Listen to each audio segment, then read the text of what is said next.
Hi everybody, I'm Jack Tyler and welcome to my show Beneath the Covers. Now tonight I've got a very special guest on. I've got the gorgeous Thomas Wyatt, who is an incredible spirit medium. So let's welcome Thomas. Hi Thomas. Hello, how are you? I'm good, thanks. How are you? Great, I'm really good, thank you. Yeah. Well, Thomas, we don't really know each other that well. We only met a couple of weeks ago, didn't we, on Petulengro Live, Yes, when you that's came right. in to tell us about your haunted doll, which which we will talk about a bit later on. But first of all, you're going to have lots of your followers already watching this tonight, but there are going to be a lot of people who don't know who you are. Now, I said before on the introduction, you're a spiritual medium, but you're also much more than that. You're a teacher. You're an angelologist, you do pendulum and angel readings. There's so much. So let's just tell the viewers what all that means. So first of all, what is an angelologist? Yeah, it's such a fancy word, isn't it? It makes me sound very intelligent. So an angelologist is someone who has the study of angels under their belt. So it's just my vocation. It's what I was really intrigued to. So it's basically the study of angels. So it's just sort of looking at the different areas of them and who connects and why. So it's the full understanding of that.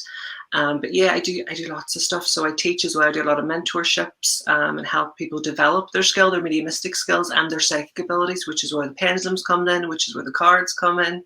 So there's quite a lot, yeah. Yeah, that's incredible. Now, you've also been shortlisted for the Soul and Spirit magazine's Best Medium Award. Yes. That is quite an honour, isn't it, really? Because they're just like one of the number one magazines in the spiritual industry. It's like the spiritual Grammys. I keep trying to pinch myself. It's crazy. So this is the 15th year of the Soul Awards by Soul and Spirit magazine, and somehow the public have voted me in and I got shortlisted. So I'm in the top 5. Don't ask me how that happened, but it has. Proudest moment of my life. I can't believe it. Yeah, that is incredible. But now let's go back to the beginning, Thomas. So how did this all start? When did you discover that you had this gift? I've always been very aware and maybe a little bit too aware. So I would suppose when I was very young, I would see people that weren't there, people that had long gone before I'd even been born. I have these very vivid memories of meeting my grandfather, which was impossible. He had already crossed over to the spirit world. My mum would often find me having conversations with people that weren't there. So there was always this little inkling of, you're a bit of an odd one, aren't you, Thomas? So it was always there. But as I got a little bit older, it started to come really strong. And I got a little bit afraid, I have to be honest. I thought, this is very strange. What should I mention this? Should I not mention it? It's one of those things, you don't like to stand out for the wrong reasons, I suppose, when you're younger. It was always very there, but I come from a very spiritual family. My grandmother was very, very gifted, and it's something from my mum's side. So I'm technically a 3rd generation medium. So it's just in the DNA or in the bloodline, I think. Yeah. There's lots of people that do have the ability that don't use it, and that's their choice.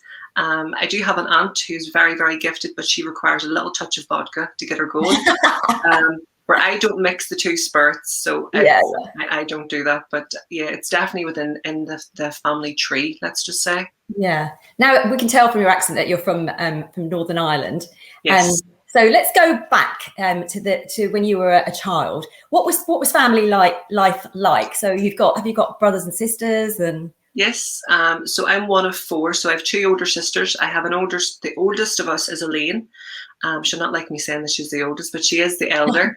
And then below her, there's Tracy. Then there's me, and it was always just us. And then along came my little brother. So there's 4 of us, 2 boys and 2 girls.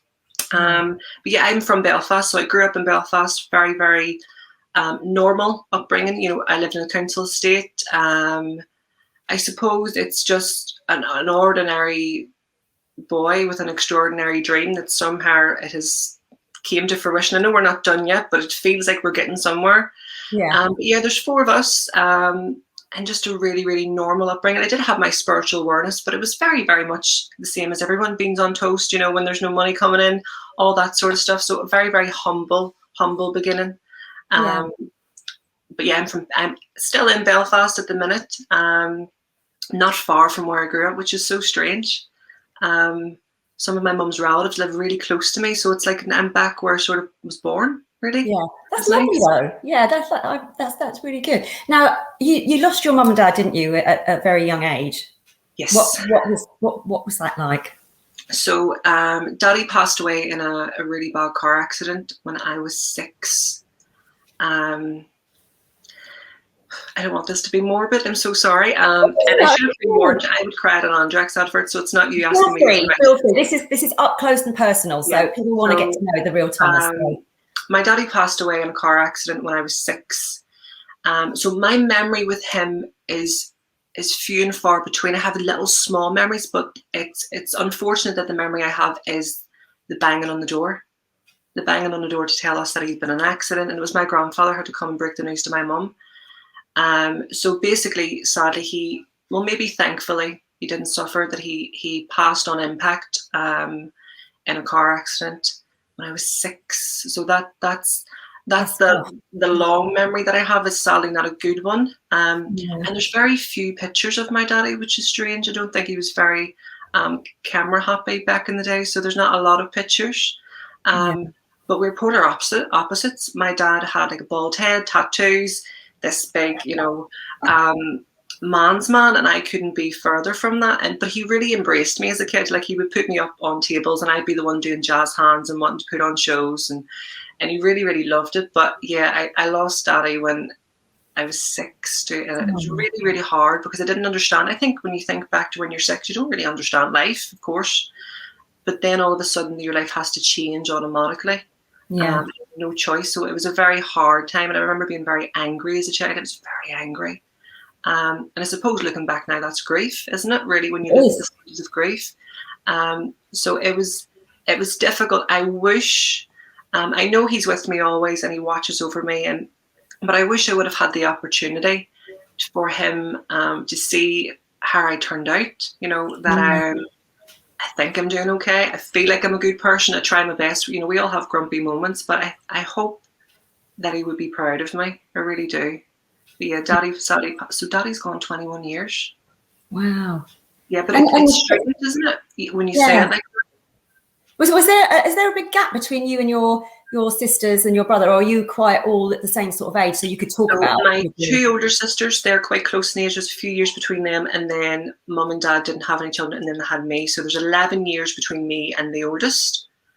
And then there is 7 years between me and my younger brother. So there's gaps. So they could have had their childhood with Mum and Dad, and then Mum and Dad separated just shortly after I was born. So maybe I was the problem, I don't know. But they sort of separated and went their own ways. And then my mum, she didn't remarry, but she had another partner, and then she had my brother. So there was gaps. So we kind of had, although we grew up together, our recollection of our childhoods are all very different, I find. That must have been really tough for you as a child, knowing that your sisters had more of a relationship with your dad than you did. You must have felt very kind of, cheated almost. It makes you think that you're slightly different. Anyone who's had parents that have separated, my mum and dad grew up together. They lived 4 doors apart. That's how they met. And they got married at 18, and they started a family. That's just how it was in those days. My mum was one of 8, and my dad was one of 14. So big Irish families. But I think they got together too young, and it was just what you did. And as the years went on, maybe they realized they were better. They were much better friends than they were husband and wife. Let's put it that way. They never ever got divorced. I remember my mum always saying to me, "That's never going down on paper. We will never get divorced. We just don't live together. We just have to go our separate ways." But yeah, it made me feel slightly different because my memory, even if you think of relatives and cousins and stuff, it's very different. I wouldn't have been as close because there was a separation there, so we wouldn't be visiting all the time and that sort of stuff. So yeah, I always felt slightly different, definitely. Yeah, but that must have made you and your mum closer. So you must have had a close relationship with her. My mum still is, and I know it sounds silly because she's not here, but my mum is my absolute best friend, always was. And her passing, I think, really struck me the worst because not only was she my mum, but she was my complete world. I mean, I remember being 14 and 15, still jumping in the bed. I'm just going to sleep in here, as she did, jumping on, putting a wee movie on. We were so close, and we were very alike. I'm probably the one that looks the most like my mum. out of everyone. So it's, as I get older, people like to remind me, you're so like your mum. And I'm like, I know, it's looking in the mirror, but we were so close. So my mum has now been past 12 years. Yeah. So I was 15. So lost daddy at 6 and then lost mum at 15. So at the age of 15, we all had no parents. It was very difficult. I'm not here at all to get sympathy. That's not what I mean, but it wasn't an easy transition. So it's very hard because my memory of my mum and dad wasn't good. There was a lot of aggression. So it was best for them to be separated, of course. Yeah. But my memory of my mum is that she was always ill. She was very ill. Lady, she always got a health complication. So I was very much a young carer, even when I was probably too young to do that sort of thing. So she always had health problems. And then after my daddy passed away, her health really declined. She developed epilepsy. She developed Addison's disease, which is a glandular issue. She just had a lot going on. So I always remember her being ill. And I always lived in fear of what would happen. And then it happened. So I was 15 when mum passed away. Her organs, basically, the diagnostic sort of her passing, her organs were failing. And she couldn't possibly keep going. Bless her. So it was the strangest. You don't mind me telling you this story? No, of course not. Situation. So it was just me and my brother living at home. My sisters had moved out. They had their own families and stuff at this point. And that night, my mum says, "I don't feel great. I just don't feel great." And she sent my younger brother at the time to stay with my oldest sister, which she would never do. And he would never leave her. He's like her little shadow. And it was just me and her in the house. And I remember going in it was 2:00. I went in to see her 2:00 to give her medicine. And she kept complaining of heartburn. And sorry. No, don't. Take your time. So I give her, Gaviscon, as we all do when we get a little bit of inflammation, and give her that. And she went back to bed. And we lived in a split level house, so I was up a floor from her. And I don't know what made an hour later, I was still awake. I couldn't sleep. It was always like an insomnia. I couldn't sleep. And an hour later, I got this massive chill, and it shook me to the core. And I thought, oh no, the fear that I've been thinking of, the thing that I've been foreseeing for years as a child, that I'm going to be on my own, is now happening. I don't know where that recollection came from. So me at 15, I went in and tried to wake her, and she wouldn't wake. She passed in her sleep. And that was the day that changed my life forever. For the better, some of it, I feel like it helped me grow, but it's the most gut-wrenching pain I've ever felt in my life. And I remember thinking, what happens to us? What are we, orphans? What happens to us now? Because there was, I had my sisters, but where do we go from here? So it was me and mum in the house on her own, and it was me that found her, sadly, that she passed in her sleep.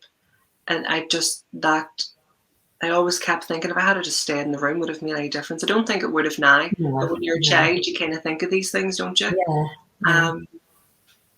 So it was really, really difficult, and it just completely transformed my entire perspective. I again became really angry, didn't want to be here, and it really, it sort of struck a chord within. I always joke and say it hotwired my brain, because it made me really look at things differently, and not always for the better. It made me very angry that, I thought, if there's a God, why is this happening? I'm believing in these angels. I've always been taught about this stuff, but yet you're taking everyone that I love away from me. Yeah. So I became really unwell at a very young age, mentally, emotionally. I just couldn't cope. I think, now I have the perspective of being an adult. That's traumatic. That's 2 traumatic instances at a very young age. And I suppose the only way is a little bit down. So your mood should. But let's just say I was a very difficult teenager after that. You could not tell me no. And if you told me no, I'd probably do it just to spite you. So I was very much a You wouldn't think it these days because I'm so calm and collected. Maybe Yeah, that's all the I was just meditating about to over the say that. I years. was just about to say that. Yeah. That's probably all the meditating. But it was really, really hard. And I was unwell for a long time. And I was in between, it might be different in England, but I was in between services. So I wasn't a child and I wasn't an adult. So there was this tiny, tiny scope of mental health services for adolescents. And it wasn't really well funded, and they didn't really know where to put me or what to do with me. So I struggled really badly, and I've no shame now in speaking about mental health. I think it's important that you do speak up when you're having a hard time, and I've had many, and I know people that have had much more. So I think it's the stuff that builds you. It's the stuff that makes you you. It makes you tough, not tough in harshness, but tough as you can cope a little bit better. At least try to. So that sort of struck a big change in me, and I stepped away from my spiritual work, let's just say, because I didn't believe. I thought, how could this be possible? And I shut it down. Completely. I think as much as you prepare yourself for someone that's ill and they're going to pass, I don't think you can ever be prepared for when it actually happens. So for a child, it's even worse because you are obviously confused. You don't know what's going on. But not only that, you've had a younger brother as well. So what happened? What happened with him? Did you feel like a responsibility hit to him as well? I just remember trying to explain, because Mum had been in and out of hospital. I remember one Christmas, she was actually in hospital. We had Christmas in a ward one year. She became unwell with different things. I think it was like a cellulitis or something to do with fluid. I can't remember exactly. So initially, in his frame of mind, Mum had went to hospital, but she had already been pronounced dead at the scene because she'd already passed. She took her last breath in her sleep. So I remember just trying to find the words. I couldn't get the words. I couldn't get the words to say that you're not going to see your mummy anymore. And he was so young. He was always really tiny. He's not tiny now. He's really tall, but he was always such a tiny baby. He was premature, and he had his own health stuff when he was a kid. A very accident-prone child as well. Always falling or scraping something and running to hospital. So I just remember looking at this little child, and he was just holding himself. He was so nervous, and I couldn't find the words. So it was my sister who really just said, Mummy's gone to heaven, and she's not going to be here. And I think it's soul destroying to even try and deliver that news. It's soul destroying to try and absorb the news. So we got through, I don't know if we got through that. We went through the pattern of grief and the burial and funerals and stuff. And then sort of the decision came as to where do we go from here. We knew that we were going to remain a family. We weren't going to be separated. That was just not an option. I was only 15, so I had no legal standing as to say this is my house, and so I had none of that. So we went to live with my sister. It was too painful to go back to Mum's house initially, and we decided to let the house go.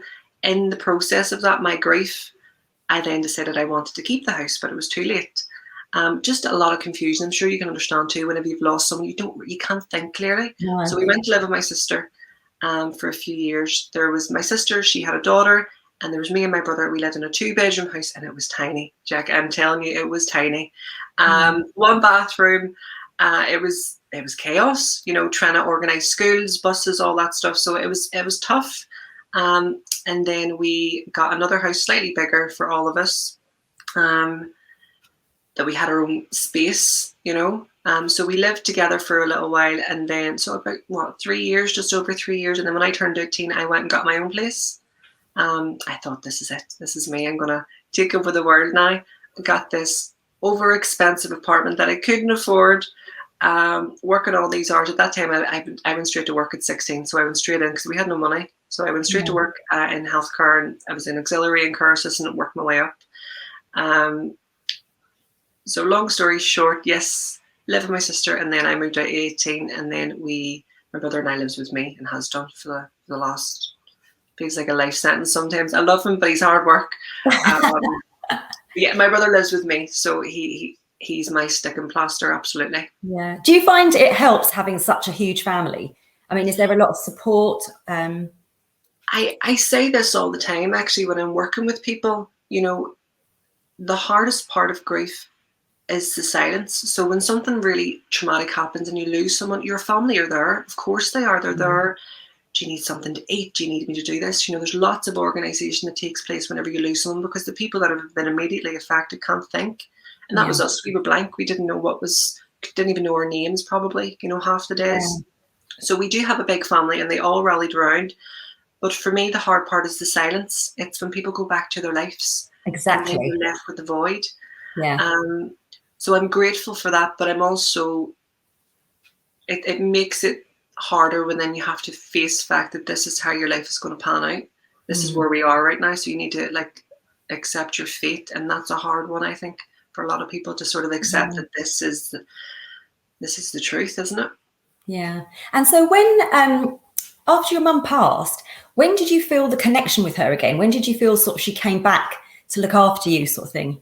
I remember sitting in her chair in the house a few weeks that went by after the funeral, and just sitting there on my own in the dark, and I was like, just come back, please come back.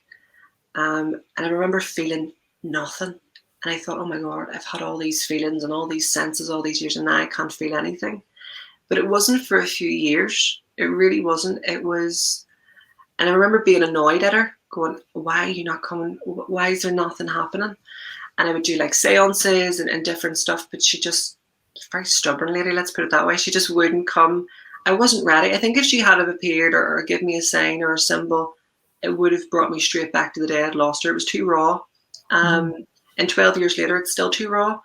But a few years went by. I had started working in healthcare. I worked in older people services, dementia care, different wee things. Loved it. I was training to be a nurse. So a few years went by, and my health had started to decline. Different wee ailments started to pick up. Nothing that I really thought about. And then I started going to spiritual churches, and then I started sitting, watching demonstrations and that's when it sort of ignited me. It was like a memory. I knew it was there, but I had shut it down. And I went to a local spiritual church here in Belfast, and one of the mediums that was on the platform, I was at the very back, hiding, just listening. And she made a beeline for me, and she says, I have your mum here. And she's saying, sorry for the wait. That was her first thing she said.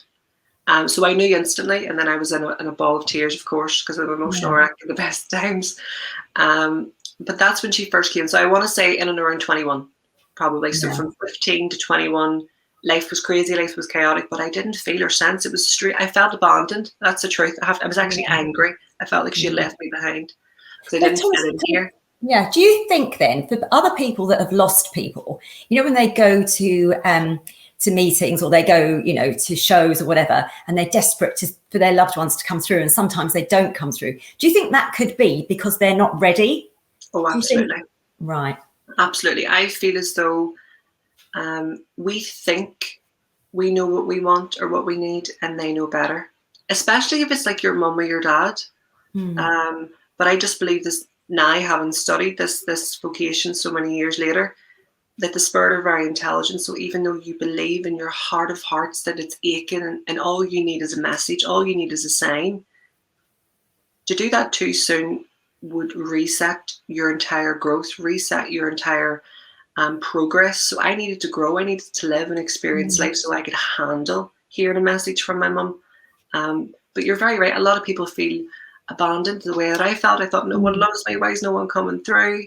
But I think it's more to do with growth and timing. It's all to do with timing. When I was 21, I sort of had a bit more clarity and understanding of different things in my past and who I was as a person. So it was slightly easier for me to hear. It was still difficult, but much easier than it would have been at 15, a few weeks after I had lost her. It would have been world shattering. Yeah, I'm really glad that you've said that, because there will be a lot of people watching thinking, why haven't, my loved ones come through? And that's really explained it all, really well. So I'm glad you sort of did that. So what was it like at school? Because regarding you as a person and your sexuality and everything else, were you free to talk to your mum about that sort of thing? Did you know at an early age Yeah. You know. So I always joke, I was never in. I was always out. Great, You know, though. I was the kid, like I said, even my dad would embrace it. I was the kid that was on the table, the coffee table, doing jazz hands, wanting to put on a show. So I was always entertaining. I don't know if that's because I was third in line, but I was always wanting, you know, look at me, look what I can do. And but it was very obvious, Jack. It was really, really obvious for me. So my family were very, very embracing. I'm very fortunate enough to have people that have came before me, like aunts and uncles, with their sexuality who are gay and lesbian. So I was fortunate in that way with my immediate family, which was amazing. But I was never in. But I actually remember the conversation. I was 13 and people were going to go, 13? How can you know when you're 13? I just kind of knew. Sorry. The same way that you know that you're not, that's how I knew that I was. But I wrote a letter. Do you remember Jerry Springer? Yeah. So they used to do these replays of Jerry Springer, and my mum was addicted. She'd just laugh her head off watching them at lunchtime. And I wrote a letter, forwarded it up, and I explained, you know, and if you don't like it, I'm away and I won't come back. I was wanting this big dramatic standoff. Didn't get it. I went to the library, came back, and she had dinner ready. And she says, I got your letter. Thanks for letting me know.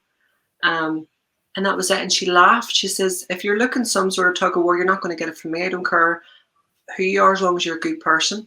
And she says, you should know better. But that was it. There was no, I was kind of disappointed. I was looking for a parade or some sort of event, but no, parents know. Parents know, even if there's some parents that maybe aren't comfortable with it, they definitely know.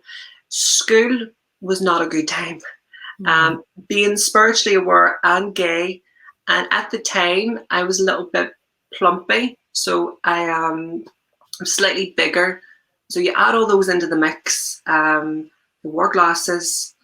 I was a little bit behind with study. I didn't like to go to school because I was being picked on. So you add all that into the mix, and it's just like an atomic bomb. So it's like, this is not good. So I was bullied really, really badly, and it was just complete harassment. Looking back, you know, some of the stuff that was said was horrific, and you're kind of going, those people were the same age as me. Where did they hear that from? Where does that come from? Does that stem from their household? Does that stem from their life? But when you're in it, all you want to do is hide. So it was like I had overgrown hair. I didn't want anyone to look at me. I was behind the glasses. I was just not in a great place. But school was tough, so I didn't last in mainstream school. So I was year 8 till 10, and I left and went to an alternative centre because it was just too much. I again was battling my own identity. I was battling grief, and it was too much coming at me for one person. It was just far too much. But yeah, school was not a. Did you have any help from the outside? No, I remember this. I remember going to a teacher. I had just been. There was snow on the ground. I remember this. There was snow on the ground. People were throwing snowballs, as you do when you're in school. Someone had deliberately put a stone in the snowball and thrown it at me. And I decided not to wear my glasses so people didn't pick on me about the glasses.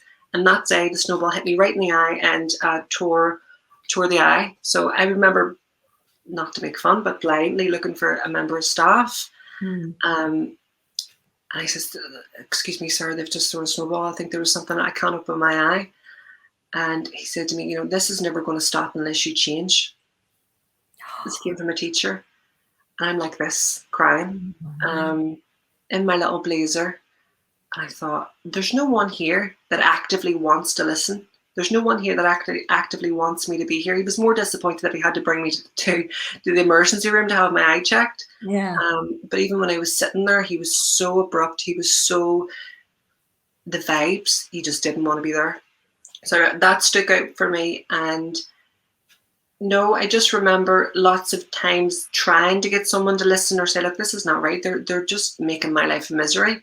And I remember going to the principal thinking, I'll go high up. And the principal said, no, I'm sorry, got confused. I was in the schoolyard and we were lining up something to that effect, and I was being pushed and pulled and all the rest of it. And I've had it enough. And the principal had walked past. He says, what's that language? And I was like, you know what? It doesn't matter. I says, because it's not going to change. And he says, you know what, it mightn't change, but you need to speak up. And I thought, that's not the response. I need you to say what you can do, not that it mightn't change. I need a better response. So I don't think the staff were equipped. It was a predominantly religious school, so maybe they didn't really want me there from their own beliefs, but it was difficult. So I left after a few years and went to an alternative centre where they embraced me. I probably learned more there than I did in my entire school life because I was there every day. And they took no nonsense. They got really stuck in. It was one-to-one, and it helped me get to a place where I felt like I could survive in life with like essential skills, you know, important things that I was missing because I wasn't attending school because I was fearful of being picked on. So that was kind of the turning point for you, wasn't it, when you left? But it's amazing that you had that inner strength to do that, you know, because a lot of other children would have probably crumbled and gone a completely different way. So that is a real testament to you that you were strong enough to do that. So then you went on to train to become a nurse. So when did how did you get from there to where you are now? So I went on, did that. I loved working with Cara. It was you know, it was a really, really brilliant career. So basically working away and studying at the same time. If anyone has ever done that, it's a mission and a half. So props to you. And it was all new to me. You know, I didn't have this elite education behind me. So I was trying my best to stay afloat. One Saturday, I was off work. I nipped to the shops and was coming home. My partner didn't drive at the time. Got a taxi and had just turned. I'm not going to do it now because I don't want to hurt myself. But I just turned to put my seatbelt on. So my spine was just tilted as you would normally. And a car plowed into the back of us. So my spine was twisted on impact. And I thought, I have to go to work tomorrow. That's my first thought. Not about the pain, not about what's just happened to you. So I went down, got checked out. And they says, look, it'd probably be sore, you know, for a wee while. It might just be a bit of whiplash. It'll be fine. It might get worse before it gets better. So I went to work for a 12-hour shift the next day. And I was walking, doing the meds, and my leg kept going. I kept getting this like paralysis. And that went on for a few days. They told me it might have been sciatica. They told me lots of different stuff. And one day I was in work and I just dropped. I lost all sensation from the waist down and completely dropped, was rushed to hospital, and then it went through. So my health declined really rapidly. I have a neurological condition which affects the nerves in my spine. So I have a right-sided weakness permanently. And have chronic pain. So I spent a lot of time in like a rehab facility in hospitals doing physio. And in that time, I was out of work, I had no income, I had no home. I had to go back and live with my sister in this little box because she had had more children. She had got married by that stage. So I found myself in such a small space, and all you can do is think. All you can do is think about what you want and what you would like to achieve. And then I found my way back to spirit and sort of thinking of maybe I should go. So it was more to do with holistic treatment. So I wanted to try stuff to help with pain, attended like a lot of healing circles, and then it stemmed from there and I got back into it. And that was a good few years ago. So it's been, I don't want to make this long-winded, but it's been a journey and a half since then. So it was really to do with my health decline and knowing that I couldn't do the job that I wanted to do, but I knew that I wanted to help people. So how can I do that while being authentic and while being true? And that was the way. The way was the way of spirit. So it was the spirit within me that just kept me pushing. Yeah. And how is your health now, Thomas? It's not too bad. I mean, I am in a lot of pain most days, but I like to say that I'm contributing to life. I like to wake up and think, you know what, today's really painful. It's a bit sore. You know, but it's just an old saying, there's always someone worse off. So I'm just grateful that I can open my eyes, that I am here. I may be in excruciating pain, but I can stay in the bed. That's fine. I can just have a lazy day and watch a movie. But it's not going to get any better. This is as good as it gets for me at this point. As I get a little bit older, maybe it will decline. So I can't walk without an aid, which is why I'm always seated, which not a lot of people know. And we do a lot of trickery with camera. So I'm always leaning against something or holding on to something. So I always want to be seen for just me and not for, there's that guy with the stick or there's that guy that's disabled. So it's almost like a manipulation of the viewer to see me first, get to know me, and then say, oh, you just happen to have a disability. So that's my thinking. So this brain of mine is always thinking of something. That's incredible, because I've seen you, I've seen you live and everything, and I would never ever have guessed. So yeah. But now you and your partner, you mentioned your partner earlier. How did you both of you meet, and how does he cope with your condition? What's his name? It's Patrick. So there he is. That's us on a cruise a few years ago before COVID. So that's Patrick. Patrick lived 3 streets. Sorry, Patrick's grandfather lived 3 streets from where my sister lived, and then we met on Facebook. So the power of social media yet again. Patrick was a carer for his grandfather, so he was always here. The house that we live in is actually Patrick's grandfather's. That's the house that we bought our very first home, because he cared for him. And I cared for him a little bit before my health declined. But he copes really well. So we always joke, there's certain things that I need help with, and it's our normal.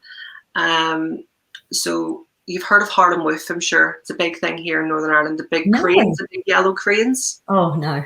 You'll see it after. People watching will know what it is. So I always joke, right, okay, get Harlem Woof. It's basically if I'm stuck. So if I'm sitting for too long, he needs to yank me up or lift me out of the position. So, but he's very, very good. A lot of people would have maybe run off, because all this sort of happened in our first year of getting to know each other. Yeah. And he stuck by me through a lot. So I don't think I've been the easiest patient, but he certainly has the patience of a saint. God bless. Oh, now, I mean, how old are you, Thomas? I'm 27, but it's under investigation at the moment, because we did a post in our supporters group and someone told me I was 37, so they've been barred. No, it's all good fun. But yeah, I'm only 27. People think I'm older. But you're so young, and you've just achieved so much, and you've got a great following on Facebook. But I know there's like a lot of other mediums around now than there were previously. There's a lot of people on Facebook. How do you get on with the other mediums and the other clairvoyants, and have they accepted you? Are you all friends, or is there a lot of backstabbing that goes on behind the scenes?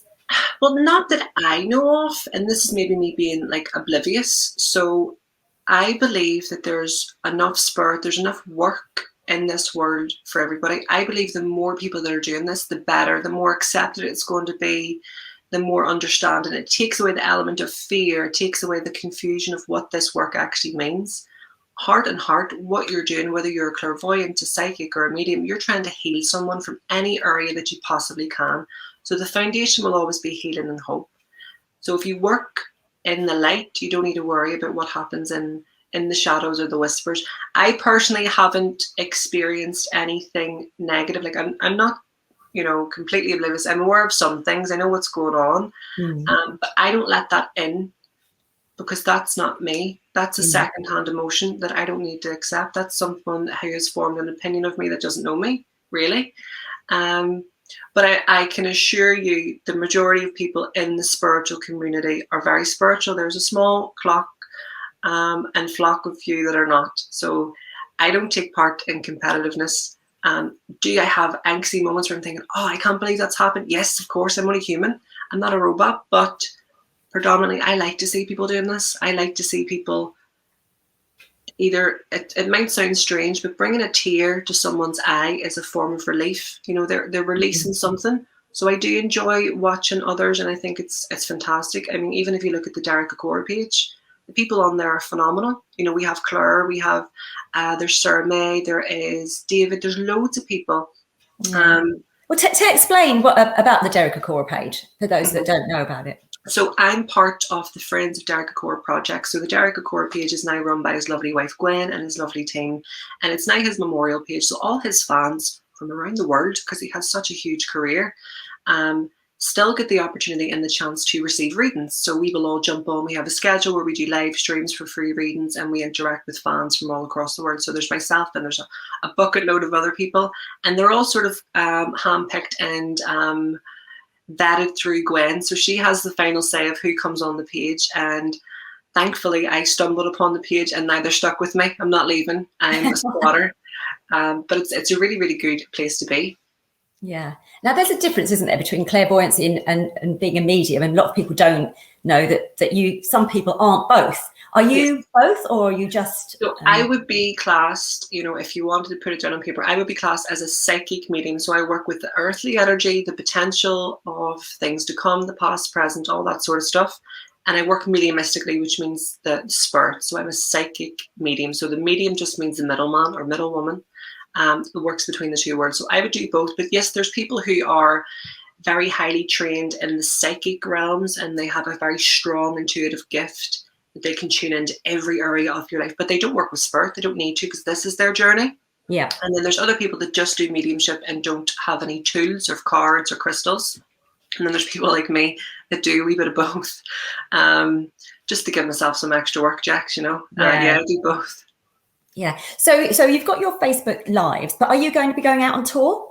Yes, so we started a tour here in Northern Ireland. So the third show is coming up soon. It's been a bit tricky with COVID. Normally things are much more straightforward, but we're waiting on regulations here in Northern Ireland. So if the tour is called Whispers from Heaven, and we've done 2 stints. There's a third show hopefully coming up in October, which I will hopefully get to release in the next few days. I'm just waiting on confirmation with regards to restrictions. So I want to keep everyone as safe as possible.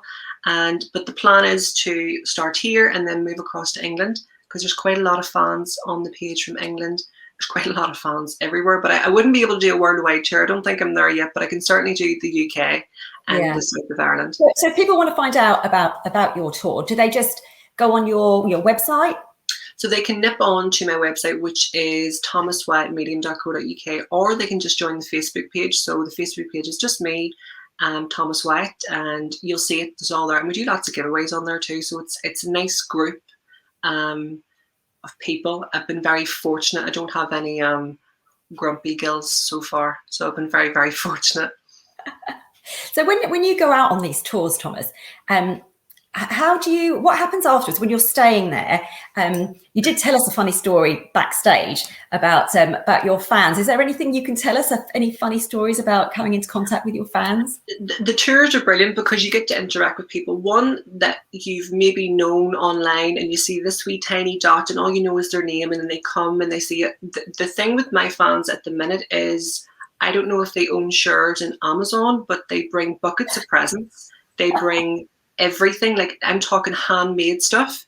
There's a lady in supporters that I've been trying to coach out of getting a tattoo. She wants to get my logo tattooed on her. I'm hoping that she's just messing with me. That it's a lovely logo. I love the design, but I'm thinking, you don't want that on your body forever, do you? And she's like, yes, I do. Yes, I do. But the fans have been very, very good. I don't have any funny stories from them. They're actually really, really great to work with. It's normally the staff. So if I'm at a hotel or a theatre, it's the aftermath. So I'm like a zombie. Truthfully, after a 2-hour show, I'm like a zombie. So I'm just like stuck to my chair, and everyone, my poor partner's packing up and my brother's doing this or whatever. And then the staff come in and they're like, oh, yes, that was very good. And they're enticing to get a reading. So you hear some random stories about people that have been there before you, and go, oh, that's great. But I'm turned off. I'm like, no. It's not working, because if I start now getting back into that third gear, but normally staff will try their luck after the 2-hour show to come in, and then they want you to do another 30 minutes, and you're kind of thinking, I need to go to bed. There's no way. But yes, I've had some encounters with people over the years who've been very excited to meet me. I find it so bizarre. My family don't get my life at all. They think, no, that's weird. They don't get because they just see me as me, so they don't get the fascination. I don't get it either. I just think, let's just talk. You don't need to calm down. I feel like everybody's panicked whenever they meet me. They get very excited, and I'm just like, hi. I don't get it. I don't understand the fascination, but it's a lovely gesture. But yeah, I have lots of people that are more so recently, Jack, if I'm completely honest, very excited when they bump into me, and I normally look like. I've just done a 12-hour shift and I haven't washed my hair in a week. So it's normally when you're just running to the shop to get something or into the garage and you bump into someone and they recognize you. Yeah. But how easy is it for you to switch off? I mean, when you're out and about, do you have spirits coming over to you, or can you actually just switch it off? No, I mean, I have this sort of principle of, I don't believe that you should ever read anyone without your permission. So you'll never catch me in a supermarket nipping up to someone and saying, "Oh, your grandfather's here." I think it's disrespectful. Yeah. But it takes a lot of energy, to work at it's different stages of consciousness and vibration. So you're working with the spirit, the conscious mind of that spirit in your conscious. It's all very complex. So to work at that level all the time, you couldn't possibly. So you have to come down. You have to turn up, and that's the joy of my work. I do my work, and then I'm at home. I'm doing the normal stuff, cooking, cleaning. I wish I had someone to do that for me, but it's still us. And we were joking the other day. My brother says, we should just get a dishwasher. We should just get one. And I says, oh, there's two dishwashers in this house. He says, no, there's not. I says, yes, there is. There's me and Patrick. But yeah, it's easy now for me to turn off because it's all about discipline. So I need to separate that. So even when I'm working with like my social media management team, I will always say, what's Wyatt got on? What is Wyatt doing? Yeah. And it's nearly like speaking in the third person. Because it's Wyatt's world, it's not mine. I'm just the vessel. So I'm just doing my part, and then I come and spend time with my family. So I'm basically the Hannah Montana of the mediums. I do this, and then I'm just at home. That's the easiest way to explain it. But yeah, it's easy for me now. It never used to be. I got very cocky and very excited in the beginning. I would want to read everybody, but it didn't go well. You weren't prepared. You weren't trained. You have to really discipline yourself. So what is in store for you now? What have you got coming up? Oh, lots. So of course we mentioned the awards. So I'm hoping that as many of you as possible will vote for me if you haven't already. We have some exciting products coming out. So we have some merchandise coming out, some t-shirts, and I'm also releasing a deck of oracle cards, which have been, and I can't believe I'm going to say this sentence, designed by me. I never thought in my long life that I would be in a position to do something like that, but I felt inspired to do something. So I sat collectively over a number of weeks with my guides and got inspiration and created these cards. So they're coming out very, very soon, and they should be hopefully out before Christmas. So there'll be a nice wee stocking filler at least, and a nice wee treat for someone who is into angel cards and wanting to read for family and friends, or even for themselves. It'd be a good bit of daily guidance. So it's angel cards, is it? That the tarot cards? It's invoked by the power of angels, but technically, on paper it's called an oracle card. So it would be oracle. So that's kind of the difference: angel, oracle, or tarot. So it would be an oracle deck initially. And then, of course, we will kick off, hopefully in England, towards start maybe January, hoping to bring Whispers from Heaven tour over there. I've everyone tortured. I've everyone. I feel like I'm just going to be like a Piccadilly Circus one. We can just do in a demonstration, just so people know that we're here. But yeah, there's a lot that goes into it, but I'm excited for the future, and I hope that everything that is in my mind can come true, I suppose. I'm hopeful. Yeah, I was going to say, are you coming over? So I'm so pleased that you are coming over. It's going to be incredible to meet you. Now, we did talk about your haunted doll, but we're not going to talk about that tonight because we're going to save that for our paranormal show, because you're going to come on our paranormal show in October and tell us all about this haunted doll that you've just acquired. So that's really exciting. So, there she is. There she is. Adelaide, is it? Adelaide, yes. Yeah. So I can't wait. Well, I can't wait to hear all about that. So again, how can people vote for you on with the Soul and Spirit magazine? Or how do they? So if you nip over to my official Facebook page, it just says Thomas Wyatt. At the very top of the page, my amazing team have pinned it, so it's really straightforward. You just click on the link and it will take you there. Now, it's not just me. There's lots of people. There's lots of different categories, of course, but my category is for the Psychic Medium of the Year. So you'll just vote for, there's retail awards, there's astrologist awards, there's different things. So I got voted in by the public for the Psychic Medium of the Psychic Medium of the Year. It's a good thing it wasn't Speech Award, because I wouldn't have won that. But yeah, you just click on the link and it's free to vote. It's completely free. And the bonus of that, or sort of the incentive, is the magazine are offering up absolute huge amount of prizes for all the voters. So you get entered into their draw to win all these amazing prizes. So if I was in a position to vote, I would, but I thought it was a bit cheeky to vote for myself. So I voted for someone else, just out of courtesy. But you have appeared in another magazine recently, haven't you? Yes, I was in Take a Break, Fate and Fortune this week, and I only found out yesterday. Oh, wow. It's just been so busy. So I was in that. They do a psychic challenge. Is it? It is actually here. I can probably show you that. So it is Take a Break, Fate and Fortune magazine. If you nip over to page 10, you will see. So it's they set you. I like things like this because it's a challenge to the reader. It's a challenge to you. So they set you up with an anonymous subscriber of their magazine. It's all like on decoy, and they give you this email and you have to contact them over the phone. So it gets me excited to challenge myself. So they do a psychic challenge, and it's called the 10 Hit Psychic Challenge with Thomas Wyatt. So that's a little preview. I won't show everybody because I want you to go out and buy it. So you can see what I scored out of 10. I thought, oh God, if this doesn't go well, I'll never work again. But yeah, it came out yesterday. So that's their October issue. Yeah, that's great. Now, you said to me earlier that you don't get what all the fuss is about when people meet you. But honestly, after speaking to you now, I do get it completely, Thomas. You are just incredible. You have an amazing story. You're a lovely, calm energy. I feel so much calmer today after just speaking to you in this short time. So I just want to say thank you so much for coming on Beneath the Covers. And you will come on our Lengro live shows as well, won't you? Oh, absolutely. Anytime. I'm always there. Yeah, well, thank you. Thank you so much. And thank you, everybody, for watching this evening. Take care.